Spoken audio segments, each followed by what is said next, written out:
5 years ago, I investigated an Israeli propaganda app that turned harassing people speaking against the genocide in Palestine into a game with a leaderboard and everything.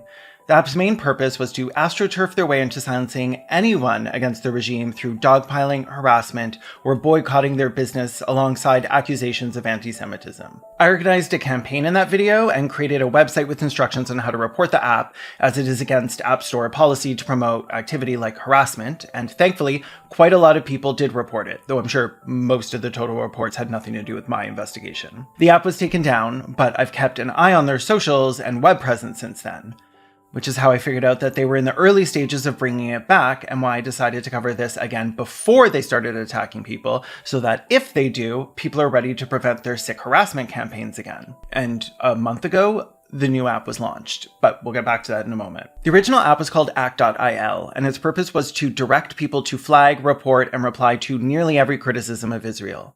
The app functioned as a means of astroturfing, organized and deceptive government-backed public relations activity that falsely creates the impression of an organic and spontaneous grassroots campaign.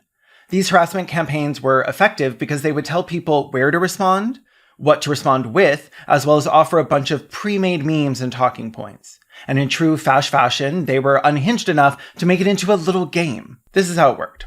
The app would refresh a few times a day with new missions. A mission might be signing a petition against a company that posted in solidarity with injured or killed Palestinians, accusing them of antisemitism for speaking against Israel's actions. Or it could be a link to a video showing the IDF indiscriminately killing civilians, with a template of what you should reply with to discredit both the source of the video and the victims themselves.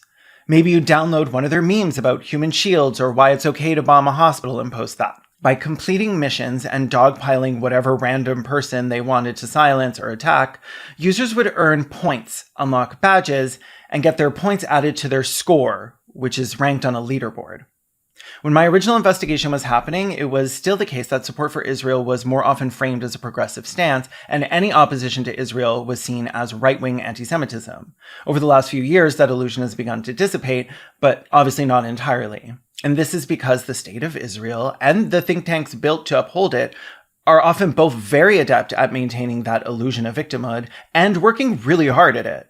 Many of these think tanks are professional propagandists, and for years now, Israel has led a massive propaganda, disinformation, and harassment campaign coordinated through the media, social media, and smartphone apps.